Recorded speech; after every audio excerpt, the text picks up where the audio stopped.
He volunteered to be arrested. He volunteered to be sent to a death camp. On purpose. This is the true story of the only man who broke into Auschwitz.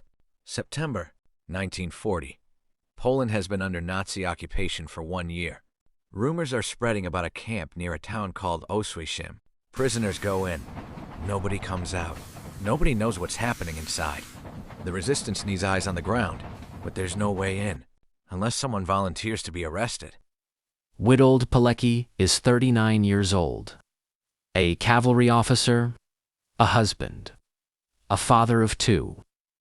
He walks into a Warsaw Street roundup on purpose, lets himself be caught in a Nazi sweep, and is shipped to Auschwitz under a false name. He becomes prisoner number 4859. Inside, he finds starvation, beatings, executions carried out daily as routine. He watches men die of typhus in the barracks around him, and instead of breaking, he starts building. Secretly, piece by piece, a resistance network inside the camp itself. He recruits fellow prisoners one at a time.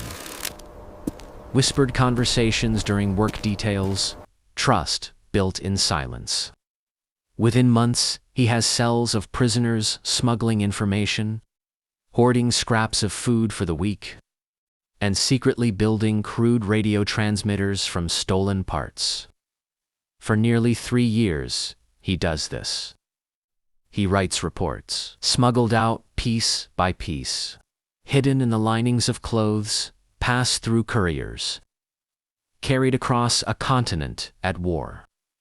His reports are the first detailed accounts.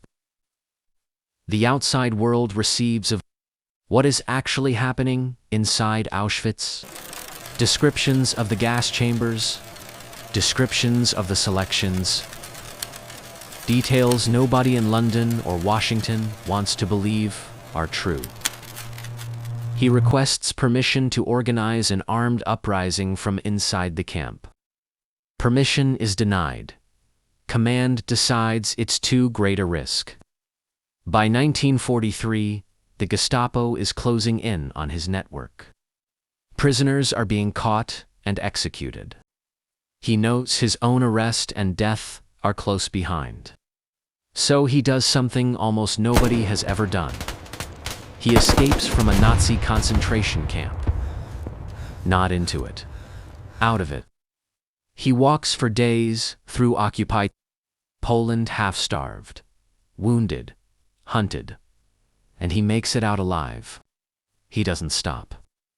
He picks up a rifle again and fights in the Warsaw Uprising of 1944, one of the bloodiest urban battles of the entire war. Then comes the part almost nobody tells you. The war ends, and Poland falls under a new occupation, Soviet control.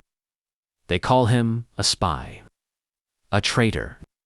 In 1948, a communist tribunal sentences Witold Pilecki to death. The man who volunteered to walk into Auschwitz is executed by the country he tried to save.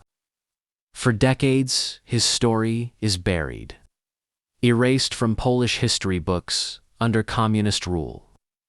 It isn't until the fall of the Soviet Union that his name resurfaced. Today, he's remembered as one of the greatest heroes of the 20th century. A man who chose to walk into hell voluntarily, so the rest of the world might finally learn the truth.